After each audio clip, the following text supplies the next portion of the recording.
Uzun yıllar Mısır'da yaşayan ve Uygur öğrencilere öğretmenlik yapan Abdullah isimli kişi, Mısır'da Uygur öğrencilere baskın yapılma olayının 1-2 yıl önceden Çin tarafından planlandığını, bundan önce Pekin yönetiminin Mısır'a heyet göndererek ve öğrencilerin ailesini tutuklayarak onları memleketlerine geri göndermeye zorladığını bildirdi.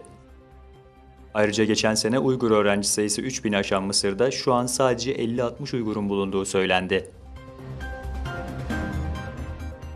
Norveç Uygur Komitesi kurucu üyesi ilk başkanı Kerim Zahir ve Hollanda Doğu Türkistan Maarif Vakfı yöneticilerinden İsa Savut ve Hüseyin Tecelli, Doğu Türkistan İnformasyon Merkezi'ni ziyaret edip fikir alışverişinde bulundu.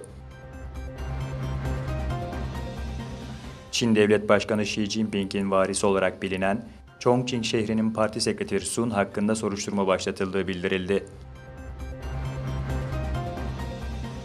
Türkiye'de Taylandlı kadınlara fuhuş yaptıran Çinliler tutuklandı.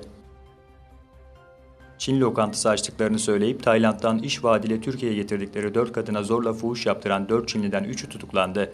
Birisi ise adli kontrol şartıyla serbest bırakıldı. Macron'dan Trump açıklaması.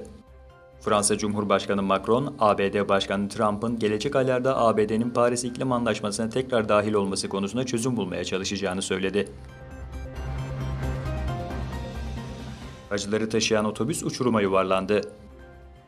Hindistan'ın Cammu Keşmir bölgesinde Hindu hacıları taşıyan otobüsün uçuruma yuvarlanması sonucu 16 kişi yaşamını yitirdi, 27 kişi yaralandı.